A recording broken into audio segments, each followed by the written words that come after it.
Hello, my name is Gianna, and today I'm going to be talking about the Amityville Horror Film. The title of the film is The Amityville Horror. It was released on July 27th, 1979. The director of the film was Stuart Rosenberg, who is pictured to the right. The genre would be considered horror. This film is based on the book, which has the same title of The Amityville Horror, and is also based on the true story of the Defeo murders. The critics' reviews, it has 31% Rotten Tomatoes and 6.1 out of 10 IMDb. It is criticized for the actors' skills, special effects, and lack of a visual poltergeist appearance. So it doesn't have the traditional ghost story feel to it, which is a contributor to why it has such low ratings for the traditional horror category. It also has 50% Rotten Tomatoes for the audience rating, so pretty low overall, but still a classic. The true crime case that it's based off of is the Amityville house located at 112 Ocean Ave, Amityville, New York. On November 13th, 1974, Ronald Defeo Jr. shot both his parents and his four younger siblings dead in the early morning. Ronald Jr. claimed that demonic voices told him to do it and basically coerced him and gave him no choice. He only admitted this later as well, because at first he claimed that it was a mob hit and that he had nothing to do with it, so this was a claim that came the next day. The house was purchased in December 1975 by the Lutz family. This is just about a year after the murders. George, his wife Kathy, and their three children stayed in the Amityville residence for just 28 days before they fled from the house for what they claimed to be paranormal activity. And pictured to the right is the Lutz family with two of their children. This is a picture of the actual Amityville house. This is located in New York. And this is the Defeo family. So we'll get into more of them in just a minute. This is the Defeo family. So we'll go from oldest to youngest. We have Ronald Defeo Sr., which is Ronald Defeo Jr.'s father, who was 43. Louise Defeo was 42. Dawn Defeo was Ronald Jr.'s younger sister. She was 18. Alison Defeo was 13. Mark Defeo was 11. And John Defeo was the youngest, who was 9. Ronald Defeo went by the nickname Butch, and he was 23 when he committed the murders.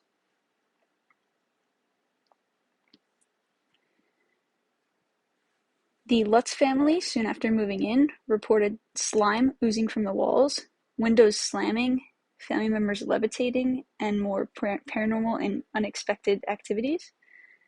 The book, The Amityville Horror, was written by Jay Anson and published in 1977 based on the Lutz family claims. The movie was made in 1979 based off the book by the same name.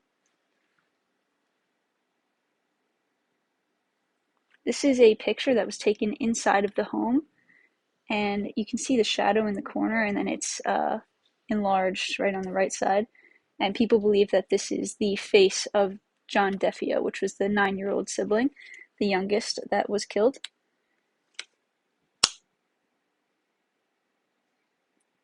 This is a quick trigger warning. There's a couple real crime scene photos, so nothing too gory or anything, but if you don't want to see like a body bag, stuff like that, just skip ahead. So this is from the actual Amityville crime scene from the Defeo murders, of the police taking out the bodies in the 1900s. This is again the same thing from the actual night of the murders. And this is Ronald Jr. in police custody.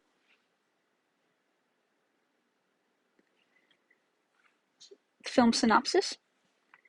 The murder takes place in the house. The family unknowingly moves into the house. The weird events and occurrences begin slowly. These occurrences then slowly become more and more paranormal and more frequent. The family is soon terrified and hires a priest to try to rid the house of the spirits present. And then you can see the actors that are portraying the Lutz family on the right side. The priest is ultimately unsuccessful, and the family flees the house due to the paranormal presence. The film ends abruptly with the family moving far away from the house to a whole different state and leaving all their belongings behind with the supposedly haunted house. You can see the priest in the upper right-hand corner. He's not too successful with his attempt to rid the house of the spirits. In that scene, he's being kind of swarmed with flies, and he gives up pretty soon after that and runs out of the house as well. And the family in the bottom right, you can see, is quite terrified of their situation, and they end up just leaving all their stuff because they just decide that it's not worth staying any minute longer in their house.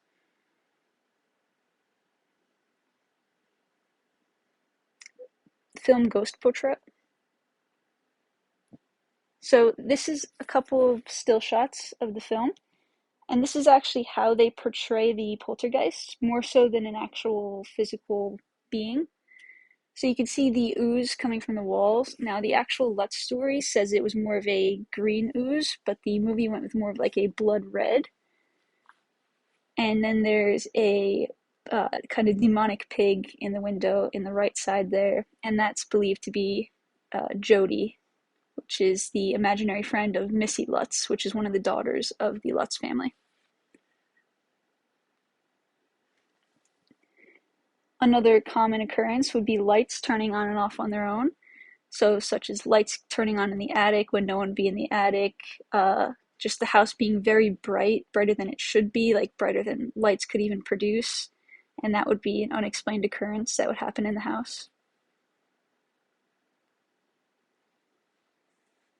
Some general insights into the human condition. The Amityville Horror puts the viewer in a position to imagine what they would do if they were in the Lutz's position. It gives general insight into the human condition on how a family may react to certain ongoing paranormal events.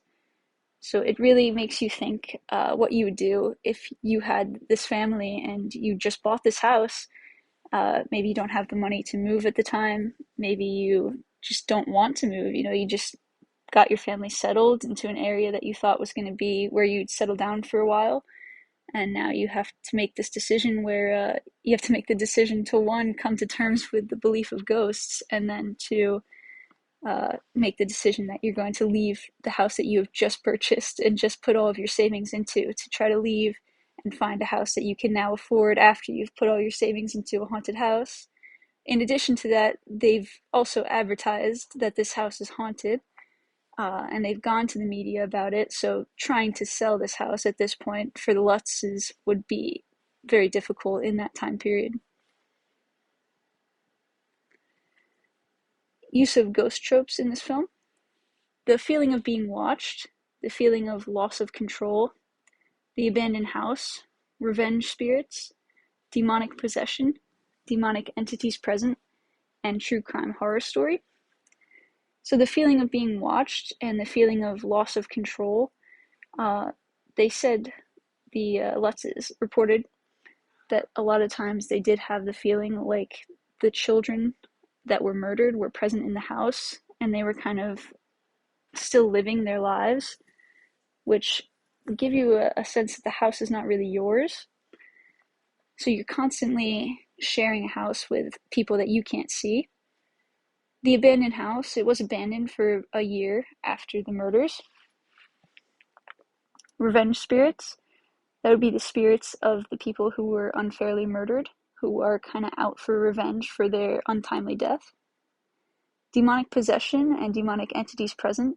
This would be the viewpoint of if Ronald Jr. was telling the truth, that the demonic voices were true, and he actually did hear those demonic voices that told him to murder his family. That would be the voices that are in the house that possessed him and told him to do it, or even possessed him and made him act, and he didn't have control over his actions. And the true crime horror story aspect, this is one of my favorite uses of ghost tropes, is when it's based off of a true crime. It gives it a very real feel to it a lot of times, and I like the realistic feel of horror stories. I think it gives it a more scary feel. Communication. The ghost in this story never takes on a typical ghost appearance throughout the film.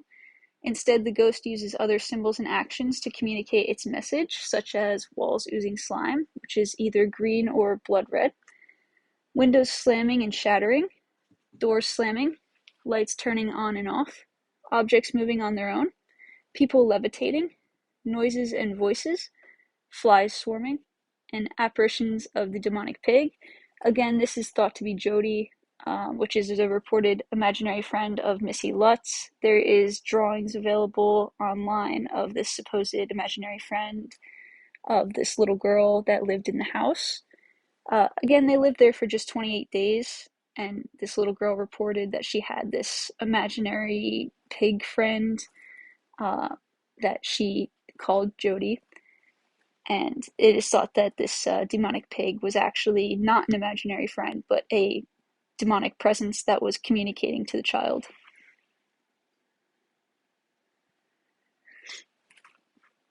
Film evaluation.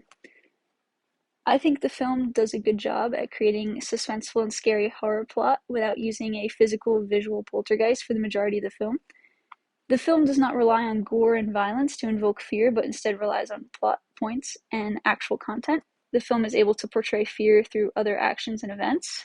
I'm not a big fan of films that rely purely on gore, violence, stuff like that, jump scares. I like a film that would have actual plot points, thick plots, and even this picture of the house, you can tell it has a creepy feel to it, and I think that also goes along with the fact that there was an actual crime that was committed in this house, and that really adds to the scary, creepy factor to it all. This film has been criticized for some of the actors over dramatizing the acting, which makes the scenes less believable and realistic. Many have also expressed disappointment in the ending of the movie, arguing that the plot built up a climax that ultimately led to nothing. I can agree with both these things. I've seen this movie. I actually think the acting is kind of makes it a little funny. It's kind of a little humor relief in there because the acting is kind of a little dramatic. But I still enjoy it. It's still a good movie. I would recommend it if you haven't seen it. The ending, I think it's kind of a cool ending because it's kind of a cliffhanger. You don't see what happens to the house next. You don't see what happens to the family that moves in next. Does it just sit abandoned? Does it get investigated? Does someone else move in? I think it's really actually a cool ending that you don't know what happens to the house after. But that's just my opinion. The test of time. I think this film has aged well. It is still considered a horror film classic to many. It has stayed relevant for the most part. This film will likely always have some form of relevance because it tells part of a true story. Those that are from the New York and New Jersey area are typically very familiar with this story because it hits so close to home. This particular film has become less relevant due to several remakes and sequels that have been made in years since its original release, which was 44 years ago. Just because it is so old, it does have a lot of remakes, has a lot of sequels to it, so the original kind of gets lost in the shuffle. But this is actually a picture from 2016 when the house was resold. The house was resold for a price of $850,000, and the Lutz family originally bought it for $80,000. So part of that does have to do with its popularity and its famous status now.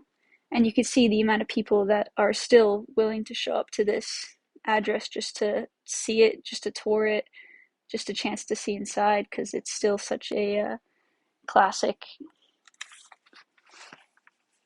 So in conclusion, the Amityville Horror is a 1979 horror film based on the book by the same name that is based on the murders of the DeFeo family.